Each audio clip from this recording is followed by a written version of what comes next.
What's up, guys? Welcome to Daily Dose of Reddit. This is your host, Zach, and today's subreddit is r/ProRevenge. Alright, this story's called Revenge of the Construction Workers. I am a teacher, and when I was younger, I would take summer jobs to supplement my income. One summer, I worked for a bricklayer named Jerry and heard an amazing story. I worked for Jerry in the mid-90s, so the story either happened in the early 90s or in the 80s. Here goes. The setting for the story was a community of small rural towns which had only one. That threw me off. Had only one brick contractor. Jerry began his career as a bricklayer working for this contractor. A real jerk. Jerk and Jerk's son, adult working the business with his father, would harass, belittle, and humiliate all their employees on a regular basis. No work was ever good enough, and employees were told they weren't worth what they were paid. Not only did Jerk mistreat his employees, but he was equally rude to other subcontractors and to the general contractors who hired him. Since he was the only bricklayer in the community, there was nothing anyone could do about it. Needless to say, the turnover rate for the brick business was very high. The only person that stuck with Jerk and Company was Jerry. Jerry told me that his father had instilled a self-confidence in him that Jerry could do anything he set his mind to, and that he should not evaluate himself according to what others said, but rather by the facts. Although Jerry was belittled by Jerk and Son, as were all other employees, Jerry was becoming a very good bricklayer. Jerry knew he was good. Jerk knew Jerry was good. But Jerk didn't know that Jerry knew that he was good. Not only was Jerry a good bricklayer, he was very respectful to the boss who disrespected him. Jerk thought that Jerry was a naive pushover who was buying his head games. This would prove to be a huge mistake on his part. This reads like a children's book.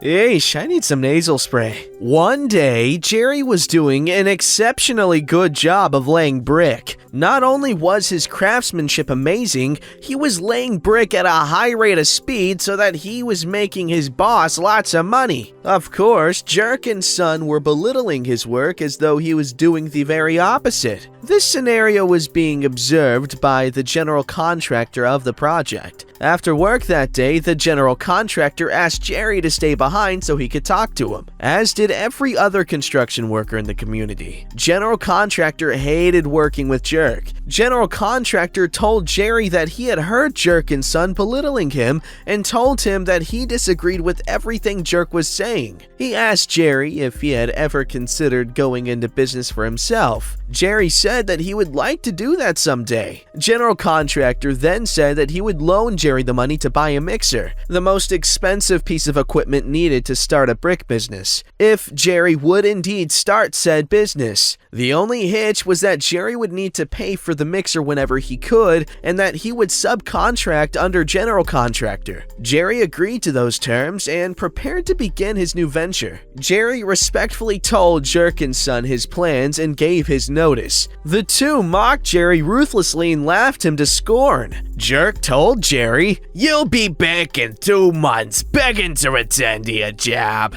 You'll never make it as a subcontractor." 2 months later, rather than collapsing as Jerk predicted, Jerry was still in business and going strong. What? Go Jerry, man! Wah! 1 year later, Jerry's business was booming, and a drunk Jerk showed up at Jerry's house and begged him to come back to work with Jerk and Son.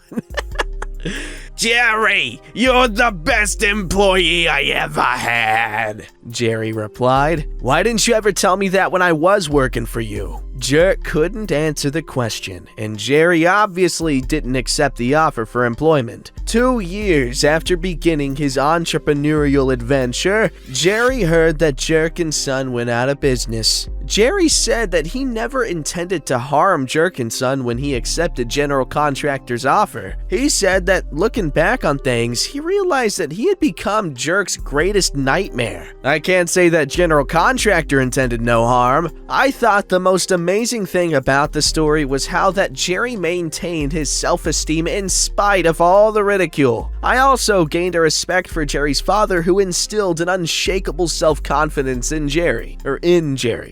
Edits, I contacted Jerry today after 20 years to let him know how highly you thought of him. He reminded me that his father was wheelchair-bound and accomplished so much in spite of his handicap. It was his father's overcoming huge obstacles that made Jerk's words seem to be such a minor obstacle to overcome. What a beautiful story.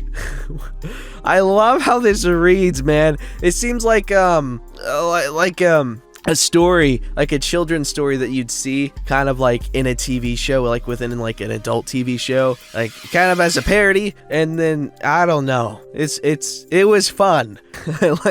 I loved how this was written. And also really charming story. I appreciate it.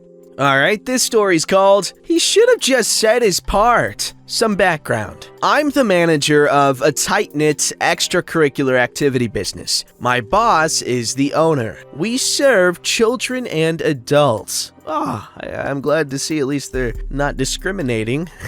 You know, some people like to eat kids, some people like to eat old people. You know, you got something for everybody. Or should I say someone for everybody? Anyway, we run on a membership-based system. More background. Mom brings in her 4 boys 2 years ago. 4 boys 2 years ago, our founding to attend with us. Mom and Dad split last year. Oh no. Court-ordered custody agreement says he pays 90% and she pays 10% for all extracurriculars based on their income. Oh wow, let's hope Mom gets a better job and let's hope Dad's job stays good, cause yeesh. Anyway, what? I'll try to keep this short. After Mom and Dad split, crap hit the fan for these people. I really wish I could have said the S word because you guys know I love assonance. We have several divorced parents working to get their kids here when they can. But Dad just never seems to want to. Since we operate with memberships kind of like a gym, if you don't come in, you're wasting your money. Every Friday, I call our people who've been absent for more than 4 days. Every other week, they're out completely. I look into it a bit further with Mom, who attended with us before her kids started, and those are the weeks Dad has them. This has happened before, and it's an easy enough fix. We take the parent who isn't cooperating through our program and help them understand the benefits their kids are getting out of it. He watched them a few times when they would come and started to see how they enjoyed it and the value of the program. Crisis averted. He's bringing the kids again. Since the divorce, Dad hasn't been super forthcoming with money. And with Mom being the primary and not having the funds due to the ongoing divorce proceedings, my boss forfeited 11 months of payments for these people totaling $3,060. My boss put her foot down 2 weeks ago right before the 1-year mark for them. We couldn't keep not letting them pay us. Mom comes in, we give her the business, she's cool about it, understands that we have a business to run, sets up her court-ordered 10% on a typical payment plan that we do, $408 over a 12-month period. We emailed Dad because at this point he's just giving them to Mom to take here nearly every day. We don't typically invoice people, usually just set it up in-house with them in front of us, so having to write out that he owes us $3,672 over the next year was tough. Dad doesn't check his email. Cool, fine, whatever. This morning I call because first payments are due this week. I gave him the business. His reply was, "Yeah, I saw the email. I can't pay anything until the court orders extracurriculars because the child support is way too high. But I really like the program y'all have." Okay, I just think to myself, right, we have the court documents that say how much he had to spend on us. That's cool. I type up the call transcript and send it back to him and CC Mom with a note that my boss would be calling to set up payments this week. Mom texts me immediately, calling his beaver sausage because he hasn't paid her for giving self a cent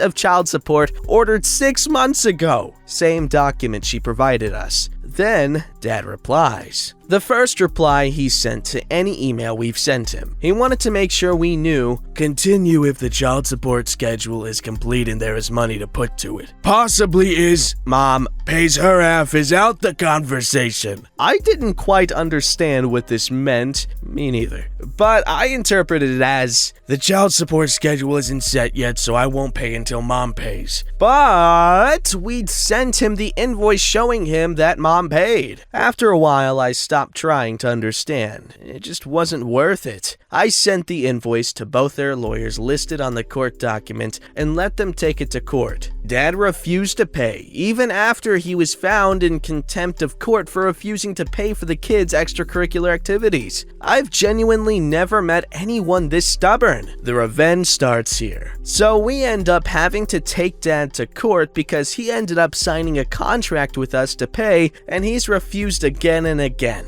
Our non-payments clause allows us to request payment in full if you have too many problems with the payments. The full amount listed on the contract he signed was $4,080 minus the mom's portion. So, my boss, the lovely one she is, decided we can and would request payment in full, but not just his portion, the entire $4,080. My boss also pulled out the $3,060 that we waived, and the judge made him pay it too. And the TLDR, we don't usually read those, but just, to summarize it, to tie it all together, kinda. Dad doesn't want to pay $3,672, so he ends up paying $7,140. Yikes. Damn. Okay, well, yeah, let's hope he has a good job, otherwise that's gonna hurt. It kinda sucks that, some people kind of give up responsibility over their children after they and their spouses go split skis, you know what I'm saying? You still got kids. In fact, why don't you just pretend you love each other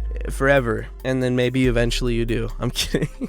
Don't do that if you're miserable, obviously, but you still got kids. And that's my lecture for you guys today. You guys probably didn't know anything I just told you, but now you do. You're welcome. You can now divorce your wife or husband. This story's called Too Lazy to Do Your Jobs? Well then, take care of the boxes. A bit of backstory. This was during my time I was working in retail. Every day, my department would get pallets of merchandise that needed to be stocked. Usually after my coworkers and I would leave for the day, just before closing. I would work closing one week, opening shift the following week, weekends off. During that time, we would have several groups of overnight coworkers assigned to different departments to stock merchandise brought up in delivery trucks, and then put any overstock in the back, clean up the cardboard boxes. The opening shift would take care of any overstock pallets the overnights didn't have time to get to. Every week, each group of overnight employees would be rotated to different departments. Unfortunately, there was one group of overnight employees that had a bit of a reputation for being lazy, and those guys were assigned to my department for the week. At the time when this happened, I was working my opening shift, years before Brovid. The wrongs being done during the week wasn't so much being done to just me. It was being done to my other coworkers in my entire department. So this was pretty much a group effort. On with the story. My coworkers and I get to our department to find 4 pallets of merchandise, saran wrapped, labeled as overstocked. We double check the pallets and shelves and find out that it needed to be worked. We were pissed. By that time, the department manager and supervisor found out, and they were absolutely livid. So we ended up working the merchandise, putting them on the shelves. I was getting ready to start breaking down the boxes when I get this wicked idea. My idea was to stack all of the empty boxes like they were full, wrap them up, and then label them as overstock. But I wanted to get the approval from my supervisor first. When I talked to my supervisor, I mentioned what I wanted to do. My supervisor chuckled at the idea, approved it, and explained what had happened to him just last year. Apparently, a year before, the overnight employees played a prank on him on April 1st, as they had left 2 pallets of merchandise wrapped up and labeled as overstock. He said he double-checked only to find that all of the boxes on the pallets were empty. Sounds familiar. He gathered all of us in the department, explained what we were doing, and we got to work. The supervisor explained that if it should happen again, we should inform him. Work the merchandise, restock the empty boxes as if they were full, wrap them, label them as overstock, and then leave the pallets for the overnighters. Unfortunately, my opening coworkers and I were done for the day. We were at 2 pallets. Fortunately, our closing coworkers were there. Then, the supervisor explained what he wanted done. The next day, we walk in, more pallets of overstock merchandise. Supervisor was informed. Basically, rinse and repeat for the rest of the week. The last day of the week, however, we walk in. To our surprise, there was only 1 pallet. It had 7 pallets stacked on top of it, with a handwritten "Go love yourselves" labeled on it. We informed the supervisor. He informed us that the overnight group assigned to our department were terminated by the store manager. A prank war that ends in a mass firing? Yikes! I was about to say, man, I love this back and forth. I hope it doesn't go wrong. And guess what, guys? It did. I should have shut my brain up. Don't forget to like, subscribe, and hit that bell to never miss an episode.